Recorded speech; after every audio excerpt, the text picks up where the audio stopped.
बिस्मिल्लाहिर्रहमानिर्रहीम अस्सलाम वालेकुम।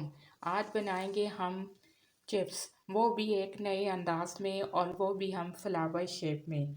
इसके लिए बहुत ही आसान रेसिपी है। सबसे पहले आलू लेना है और उसको कटर की मदद से काट लेना है। और ये मैंने एक आलू लिया है और मैंने इसको धो के काट के अच्छी तरह से पानी डाल के फिर मैंने इसके अंदर नमक डाल दिया है।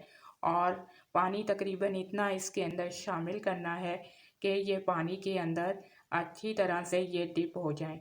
और इसको हमने 1 घंटे के लिए इसको छोड़ देना है। फिर मैंने ये एक इसका हिस्सा लिया है और इसको मैदे के अंदर, इसको कॉर्नफ्लावर के अंदर आप कोट कर लें। और हर हिस्से को, हर पार्ट को इसके अंदर कोट कर लेना है। और फिर इसको एक हिस्से को लेना है और इस तरह करके फोल्ड करना है। फिर उसके अंदर फिर दूसरा हिस्सा उसके साथ लगाना है, दूसरा पार्ट लगाना है और फिर तीसरा लगाना है। इस तरह करके एक फूल बना लेना है और इनकी कलियां जो हैं वो बाहर निकाल देनी है, जैसे कि फ्लावर होता है। इस तरह हम फ्लावर बना लेंगे। ये देखें, माशाल्लाह से ये हमारा फ्लावर बन गया है। फिर टूथ पिन ली है, फिर मैंने इसको तीनों तरफ से लगा के इसको बाइंड कर दिया है और ये माशाल्लाह से हमारे फ्लावर तैयार हैं।